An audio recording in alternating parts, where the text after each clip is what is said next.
Hello and welcome back to the channel, and today we have the MG5 Long Range, and isn't she a beauty?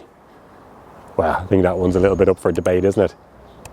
But there's a lot to like about this car. So I picked out my matching hoodie and we picked out our top 5 features.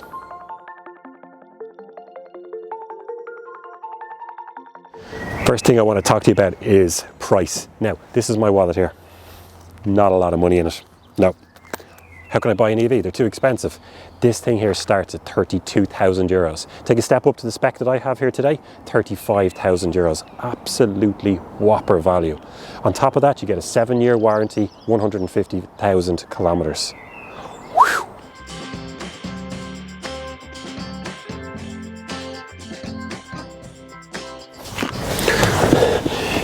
Another great feature about the MG5 is space. So let me get into the car here. I'm 6'2", 187, 188 centimeters. Let's go back a little bit, get me a nice comfortable position. Down low, there we go. Reach and reek adjustment as well, for whatever you like to set it at. Let's see what it's like in the back now. Okay, let's sit into the back. And remember, this is now 2 people, 6'2", set up, fully comfortable. My legs are just about touching the front there. It's actually okay. I can tuck my toes underneath. You could ask them to lift the seat up a little bit more if you wanted. Flat floor across the back, so you'll get people a lot more comfortably in the middle.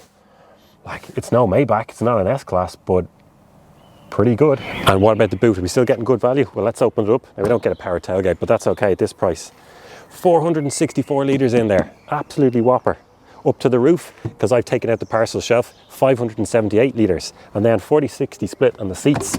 Drop those down. They go almost flat and you're up to 1,456 litres. A couple of little storage nets just in here on this side as well. FODS floor, tiny bit of space under there as well. I mean, absolutely brilliant. Plus this is a little bit modular, so you can actually lift the floor up and raise it up 3 or 4 inches if you want something up a bit higher. Yeah, all in. I mean, just fantastic.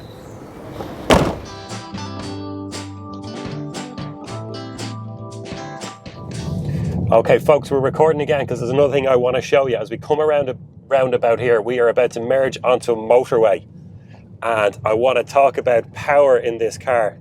Now, we'll just take it easy here while we set it up, just about to come onto the motorway. Let me tell you about it quickly. It's a 115 kilowatt motor. Now, old money, that's 154 horsepower, with 260 Newton meters of torque. So here we are at 50 kilometers an hour coming up to the motorway, and I'm going to sport mode and floor it. Holy, 80, 90, 100, 110, 120. Oh, stop right there. That's the speed limit where I am. Did you see this car from outside? This is a sleeper. Now, it's well beaten by the likes of a Model Y and stuff, of course, a Model 3, but holy moly, just brilliant.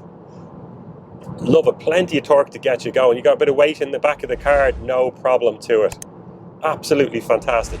Now, what I would say though is wet weather, and when you plant your foot, it's just fighting for traction. It doesn't have it there. So that speed, that torque, that acceleration, that takeoff power it's not always there. The traction isn't fantastic. But look, yeah, this is just really, really good. It's fun. They were definitely a sleeper at the lights in this thing.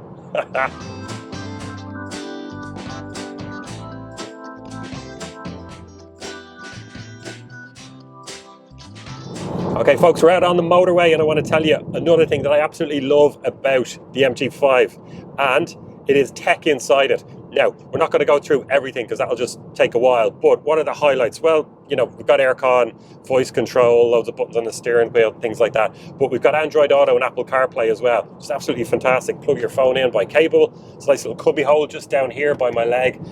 Keeps the phone tucked away nicely. It's not in the way, it's not rolling around, it's not blocking anything off. Really like that. But what we want to talk about, because we're on the motorway, is, let's just call it the cruise control now. It's their ProPilot system. They're quite proud of this, and it even takes a step up in the later cars, the newer models. But what do we have here? So I'm cruising along, and I pull back on purpose because I can see a truck up there about a kilometre ahead of me. So I want my cruise control. What do? I just tap the button on the side of this stalk down here. That sets it to whatever speed I was at, which in this case is 96 kilometers per hour. But it gets even better than that. So let's say I want to speed up, we want to catch that truck in front. I flick it up, brings you up to 100, flick up again, 105, 110, 115, and again, 120. Feel the car speeding up now. So here we are, we're cruising along, we're catching up with the truck now, because he's probably doing about 90, 95 or thereabouts. But, this steering stuff, it's an awful hassle, isn't it? Press this button here. Turns on our lane keep assist, but it's not even lane keep assist because it will actually keep it between the lines. Now, legally you're not allowed to take your hands off the wheel. European regulations don't allow us to get what you would like if you had a Tesla over in the US. But yeah, I can feel the car, it's steering itself around the corner. And if I'm not gripping it too tightly or it's not feeling any sort of feedback from me, it will remind me bing and bong to say, hands back on the steering wheel.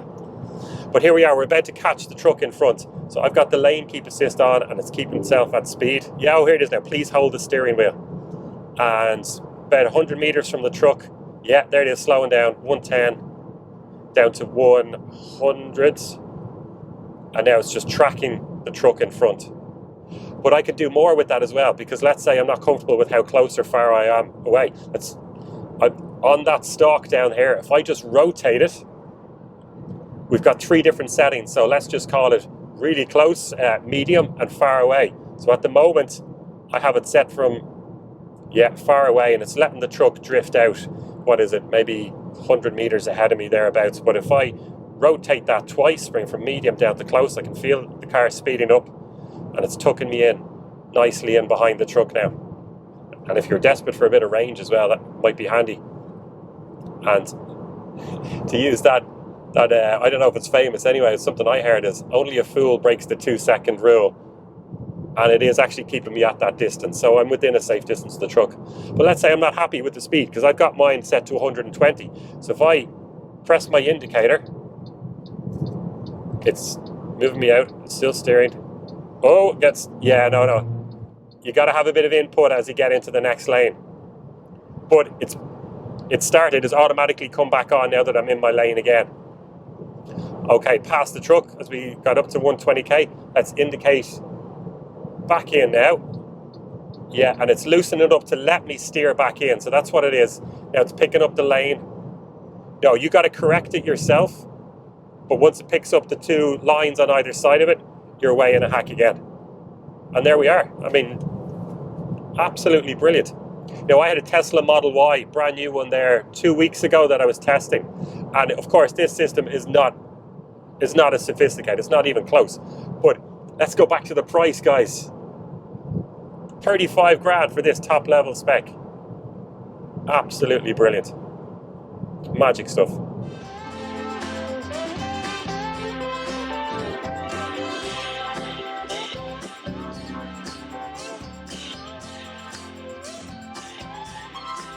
Okay, folks, we just finished up charging, and we needed the charge because we were down to 1%. Yeah, I ran this car from 100 all the way down to 1% just because I wanted to get a feel for what type of range it had available. And we did 394 kilometers. So this thing is an absolute machine. I'm really, really impressed with that, considering the size of the battery, the efficiency, some of the weather. More than half of that was motorway driving. But what we're going to do now is, starting off on 48%, we're going to do a little loop of the town, which will go from through, kind of town roads, out into the country, down the motorway for a while, and back here again. It's a kind of a journey that I'm familiar with. It's quite close to my home, and I do it in a few different cars at this stage. So, I've taken a photo as we reset the speedo. We'll do this loop, come back to this spot, and see how we get on.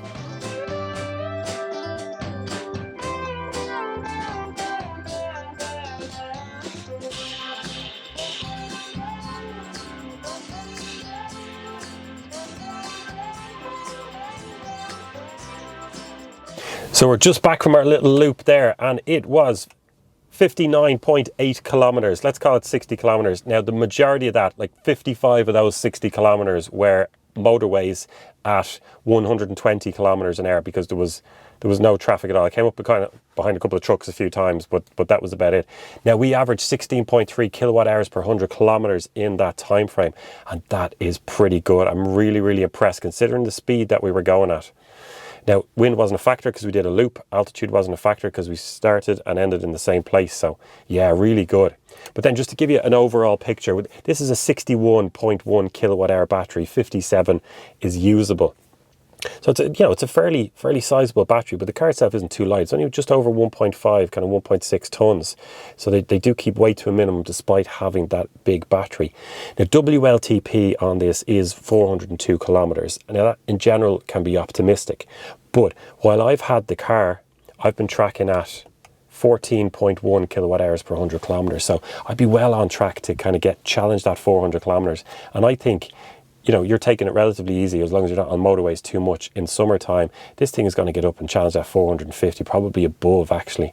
Motorway driving in winter, I think you're down to low 300s, maybe even 300 kilometers. So I think in the real world, it'll sit somewhere around that kind of late 300s, maybe 400, thereabouts. Really, really impressive. Just remind yourself of the price of this car for that.